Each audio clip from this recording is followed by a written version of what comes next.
বিশ্বের প্রথম সবাক চলচ্চিত্র lights of New York, lights of New York. আর ভারতবর্ষের প্রথম সবাক চলচ্চিত্র হচ্ছে আলমরা। বাংলার প্রথম সবাক চলচ্চিত্র হচ্ছে জামাই ষষ্ঠী।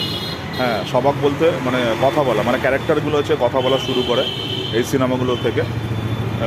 কেন আগে যেমন চার্লি চ্যাপলিনের সিনেমা নিশ্চয়ই দেখেছেন, মানে অঙ্গভঙ্গি হাবভাব করেই আর কি সব বলে দিত, মনের ভাব বা সিনগুলো বোঝানো হতো। কেন তখন শব্দ মানে কথা বলার যে সিস্টেম যেটা রয়েছে, সেই ডাবিং বা শব্দ সংযোজন পদ্ধতি যেটা রয়েছে সেটা তখনও সংযোজিত হয়নি বা তখনও আসেনি আর কি। সাইলেন্ট যুগ যেখানে বলা হতো, যে সিনেমা সাইলেন্ট যুগ বা নির্বাক যুগ বা নির্বাক চলচ্চিত্র। তো পরবর্তীকালে সেখানে হচ্ছে কথা সংযোজন করা হয় বা শব্দ সংযোজন করা হয়।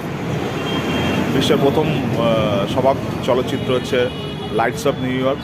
আর ভারতবর্ষের প্রথম সবাক চলচ্চিত্র হচ্ছে আলমারা। আর বাংলার প্রথম সবাক চলচ্চিত্র জামাই ষষ্ঠী। ধন্যবাদ বন্ধুরা।